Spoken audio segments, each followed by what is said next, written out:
आळंदी 16 माझी 29वी वारी आहे.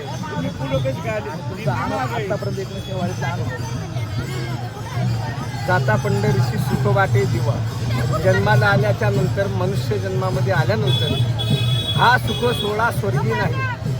वारकरी संप्रदायाच्या न्यायाला अनुसरून जसं एखाद्या सासरवासनीचं जे माहेर असतं, माहेरला गेल्याच्या नंतर जशी भेटी लागी जीवा लागलीसे आस, तिला असं वाटते की कधी कधी मी माझ्या माहेराला जातो, कधी कधी मी माझ्या गणगोताला भेटतो.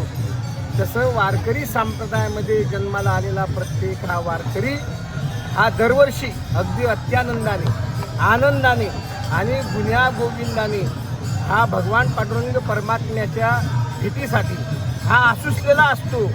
पण ज्यांच्या समवेत जातो ते माऊली महावैष्णव ज्ञानोबा आहे.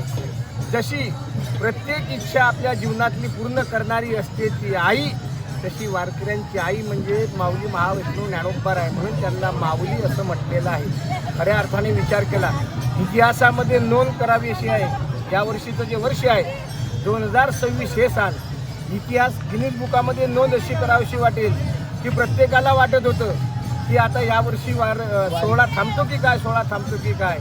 पण असा चमत्कार घडला, 1 तासामध्ये इंद्रायणी मातेनं आपलं पाणी कमी केलं आणि रात्री 1:30 वाजेपर्यंत त्या पुलाचं जे काही ऑडिट होतं ते ऑडिट आलं नव्हतं. सगळं डिपार्टमेंटने सांगितलं आम्ही जाऊ देत नाही, प्रांतांनी सांगितलं आम्ही अजिबात एकाही वारकऱ्याला पुलावर पाय ठेवू देणार नाही.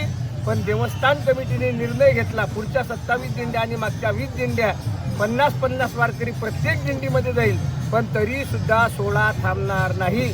काही वारकऱ्यांच्या मनामध्ये संभ्रम होता, चरोली मार्गे जाईल का, कुठल्या मार्गे जाईल का.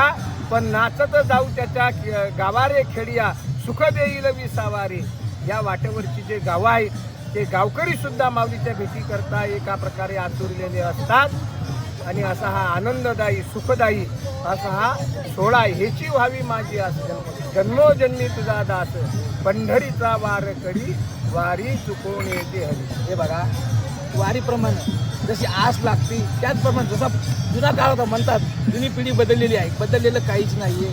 ही पिढी आणि आत्ताचं जे उदाहरण आजचं आहे, मागच्या पाठीचं नका पाकडू. आता इंद्रायणी काठी जसा पूर आला होता, पुरातलं पाणी ओसंडून खाली गेलं तरी माऊलीची पालखी चालली. त्यामुळं पूर्ण वारकऱ्यांनी विश्वास पूर्ण एकदम आहे. त्याच्यामुळे वारीसारखं महत्त्व कुठंच नाही. जगाच्या पाठीवर ही पहिली वारी अशी आहे.